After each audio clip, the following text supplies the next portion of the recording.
لوگوں اللہ توفیق دے تو اللہ کو راضی کرنے کے لیے اپنے گھروں پر ہرے ہرے جھنڈے، اسلامی جھنڈے اپنے گھروں پر لگائیں اور 12 دن تک کم سے کم ایک بلب لگا دیں تاکہ پتا چلے کہ آپ مصطفیٰ جان رحمت کے غلام ہو. اور میلاد النبی صلی اللہ علیہ وسلم منائیں، جلوس میں شرکت کریں، ساری چیزیں کریں، آوارہ گردی نہ کریں، خرافات سے بچیں اور اپنے اوپر لازم کر لیں. 2 دن تو گزر گئے، تیسری شب آ گئی. روزانہ کم سے کم 1000 مرتبہ آقا پر درود پڑھیں 12 دنوں تک. شرمائے نہیں، ہاتھ میں وہ بٹن والی تسبیح رکھ لیں یا تسبیح رکھیں، کوئی شرمانے کی بات نہیں، پڑھتے رہیں، اس لیے کہ یہ وہ دن ہے سوئے ہوئے مقدر بیدار ہوں گے. آقا نے کتنا ہم پہ کرم کیا، وہ نہ آتے تو یہ رانائیاں نہ ہوتی. 1000 مرتبہ آقا پر درود روزانہ پڑھے 12 دن تک کے. کسی نے ڈاکٹر اقبال سے کہا تھا، اقبال تیری شاعری میں اتنی چاشنی کیسے، تیری شاعری میں اتنی چاشنی کیسے؟ اس لیے کہ مرزا غالب اقبال سے بڑے شاعر ہیں لیکن غالب کو اتنا نہیں پڑھا جاتا. غالب مغلوب ہے اقبال کے سامنے. فن کے اعتبار سے غالب بہت بڑا شاعر ہے لیکن ڈاکٹر اقبال کو جتنا پڑھا گیا پڑھا جاتا ہے اتنا کسی کو نہیں. تو اقبال کہتے ہیں میں نے 1 کروڑ مرتبہ اپنے نبی پہ درود پڑھا ہے، اس کے بعد اپنی شاعری کا آغاز کیا ہے تو اللہ نے میری شاعری میں وہ اثر پیدا فرمایا.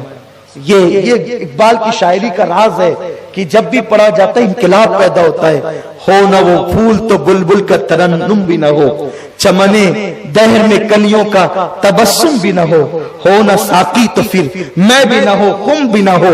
ذرا غور فرمائیں ڈاکٹر اقبال کی شاعری کی. محمد سے وفا تو نے تو ہم تیرے ہیں، یہ جہاں چیز ہے کیا لوح و قلم تیرے ہیں. میرے پیارے آقا صلی اللہ علیہ وسلم کے پیارے دیوانوں، تو اقبال کہتے ہیں میں نے 1 کروڑ مرتبہ پہلے درود پڑھا ہے، اس کے بعد میں نے اپنی شاعری کا آغاز کیا ہے. لوگوں درود پڑھو، اس لیے کہ درود کی برکت سے جو ہے وہ گناہ نیکیوں میں تبدیل ہو جاتے ہیں. آقا فرماتے جو دنیا میں مجھ پر جتنا درود پڑے گا وہ جنت میں وہ سب سے زیادہ مجھ سے قریب رہے گا. آقا فرماتے جو درود پڑھنا بھول گیا وہ جنت کا راستہ بھول گیا. خود بھی کثرت سے درود پڑھو، درود و سلام، اپنے بچوں کو بھی لے کر کے بیٹھو درود و سلام پڑھو. اور کئی سالوں سے ہم اسی لیے مرکز سنی دعوت اسلامی جامع مسجد یا رسول اللہ پر 1 ربیع الاول سے لے کر 12 ربیع الاول تک 24 گھنٹہ درود و سلام کی محفل رکھتے ہیں. 24 گھنٹہ جاری رہتی ہے محفل. آپ کو جب ٹائم ملے آپ تشریف لائیں تاکہ درود و سلام کی محفل میں شرکت ہو. وقت نہیں ملے تو خود ہی پڑھیے، لوم چلا رہے لوم چلاتے چلاتے پڑھیے.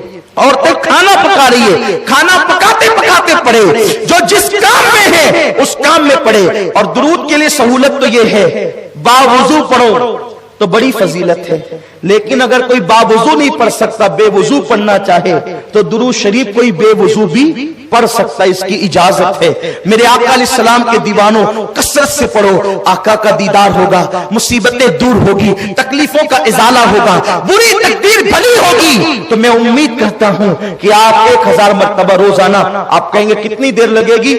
20 منٹ سے زیادہ نہیں لگیں گے، زیادہ سے زیادہ آدھا گھنٹہ.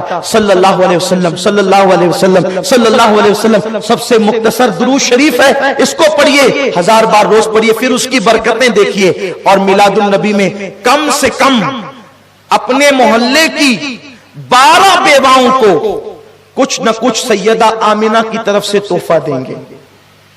کم از کم 12 جوڑے ہی دے دیں، 12 دوپٹے ہی دے دیں. 12 بیواؤں کو اپنے رشتہ دار میں دو تو ڈبل ثواب ملے گا. صرف جلسہ اور جلوس ہی میلاد نہیں ہے، جلسے جلوس میں بھی شرکت کرو، ایمان تازہ کرو، اپنی اکثریت بتاؤ، ادب کے ساتھ شرکت کرو، اپنا ایمان مضبوط کرو. جلسے اجتماع میں آتے ہو ساری باتیں سننے کو ملتی، ایمان مضبوط ہوتا ہے. لیکن اپنے رشتہ دار میں ڈھونڈو، محلے میں ڈھونڈو کون 12 بیوائیں ہیں. اس لیے کہ میرے رسول کی امی جان بیوہ ہو گئی تھی تو ان کی طرف سے 12 بیواؤں کو کچھ نہ کچھ. ارے میں یہ تو صرف کہہ رہا ہوں، کرنا پھر دیکھنا پورے سال تم پر کیسا کرم ہوتا ہے اور کیا کیا انعامات ہوں گے آپ خود دیکھیں گے. آپ کے رزق میں برکتیں کیسی ہوگی آپ خود دیکھیں گے.